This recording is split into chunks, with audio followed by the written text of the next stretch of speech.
How's it going, everyone? This is the American Foot Channel.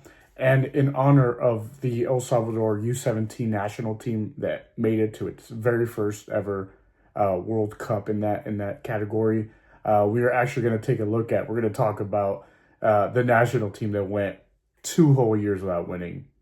The El Salvador national team. If you didn't guess it, yes, they went 2 whole years without winning it, and we're going to take a look at that. Before we even start, though, don't forget to hit the like button. Don't forget to subscribe and check this out. Now, this isn't anything new, guys. We see this happen in world football all the time. We see teams that go years and years without winning. Minnows. Island nations that are tiny that have populations less than like some even mid-sized cities here in the U.S. It happens all the time. It's nothing out of the ordinary, to be honest. But with El Salvador, it's a little different because El Salvador is actually a team that has some history. It's a team that's actually been to two different World Cups in 1970 and 1982. It's a team that's, this country is over 8 million people. It's a pretty big country, for the most part.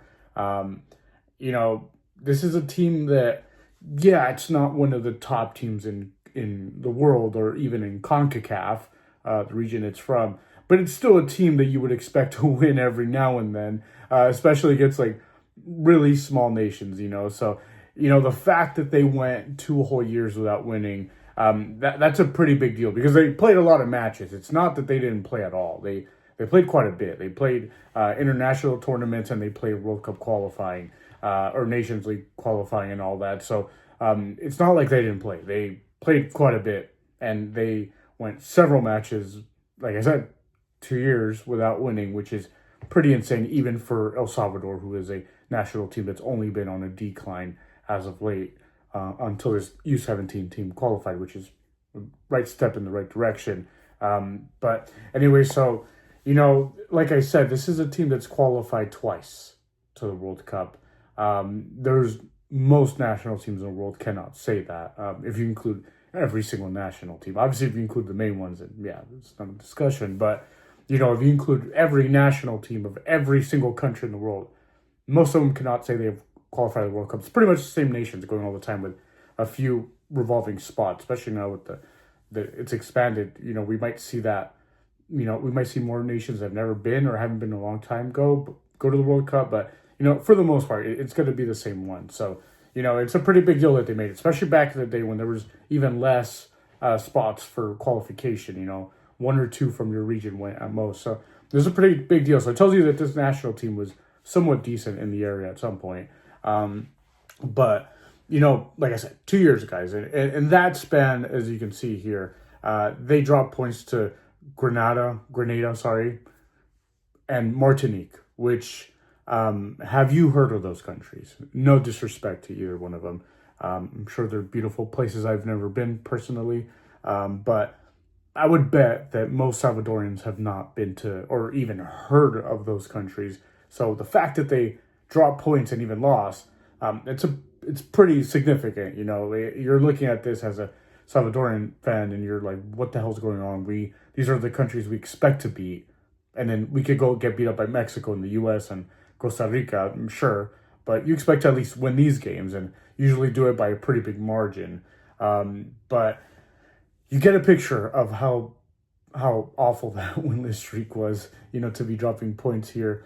And, my family comes from El Salvador, so that makes me Salvadorian. So, I have followed the team from the distance because I choose to go for the national team of my birth nation, the U.S. But I've always followed. I've always kept an eye on them. I cheer for them as long as they're not playing the U.S., right? But I do cheer for them. But back in 2013, this news broke out of a match fixing scandal for El Salvador with several players. Several players were suspended for life from playing football. They were never allowed to play professionally again or for their national team. They were done. That's it. And this really killed any love I really had for the national team, at least at that time. Ever since, I care now more. And, they have these killer jerseys that are putting out now, which is the only thing that El Salvador has going for them, at least recently. But yeah, I mean, that definitely killed how I felt about the national team. I grew up watching Major League Soccer and watching U.S. soccer, so I always had that preference. But like I said, I always kept an eye on them. I'd cheer for them. I'd watch the games with some of my family. But the fact that that happened, it just killed it. I'm like, you know what? If these guys don't give a shit, if they would rather, participate in match fixing because they want to make more money, why the hell should I give a shit? Why the hell should I care? Things in El Salvador, especially back then, were rough. Being a footballer doesn't pay as much as it does in other places. You might have already guessed that at this point. So you have to make money in other ways, I guess, but at least have some pride, have some honor. Don't do that. But yeah, many players were caught. They were throwing away matches, getting booked, scoring even own goals on purpose. It was crazy, guys. It was honestly a crazy time.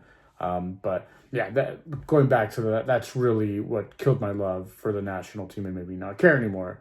And then it doesn't help that, this was actually a decent time in, El Salvador national team standards, decent time they were going through. In the 2010 World Cup, it was the closest they'd come to qualifying to a World Cup for a little while, even though they fell short by quite a bit.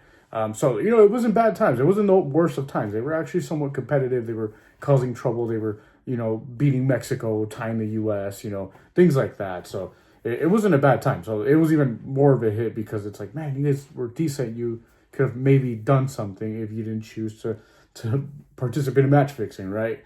It was like I said, it was the only time they could have maybe made it recently, and they squandered that. It was done, whatever. Bye, no more World Cup. But a big scandal like this, with any lack of any real professional, infrastructure in El Salvador or Salvadoran football, this just, you look at it now, this is what led to going 2 whole years without winning. It wasn't just the match fixing, but like I said, the lack of infrastructure, the lack of people giving a shit. A lot of that is what led to this humiliating 2-year winless streak for the national team. And honestly, it was a dreadful time for anyone who even remotely cared. Because at this point, I care a lot more now than I did back when the scandal first broke out. This team, like I mentioned earlier, they even lost to Martinique. Martinique is not really a country. It's an overseas French territory in the Caribbean. So it's not even a full-fledged country. And they couldn't even beat them. They lost with the home crowd on their side in the U.S., which is basically El Salvador's second home, like it is for a lot of the nations in this part of the world. So that was pretty bad. And then before even that, their last win was against, like I mentioned earlier, Grenada, who they actually went and tied in the next match, which is where where that streak started. And this was back on June 7th of 2022. So you can see I'm not exaggerating. The last time that they won was June 7th, 2022, and the next time they won was June 4th, 2024. So essentially 2 years, right? Off by a couple days, but 2 years. So you can see I'm not exaggerating. But that's how insane this streak was, guys. It was dreadful. It was awful. And even after June 4th, 2024, it honestly did not get much better. There's not much to look forward to, or there wasn't at the time. But now with the U17s qualifying, there's something that Salvadoran fans can cheer for, and I'm sure there's going to be a lot of them. I'm going to be watching this World Cup and hoping they have like a little bit of a run, even getting out of the group stage, which you should be able to, because now I believe it's 48 teams, which should be able to get out of the group stage if you're half decent. And in these youth tournaments, the gap between nations is a lot smaller, so there's a good chance. But like I said, there is some light at the end of the tunnel, guys. Right now, they are in third place of their qualifying group for the first stage of World Cup qualifying towards 2026. They are in third place in a group where they should maybe at least be second. I think they'll still make it, honestly.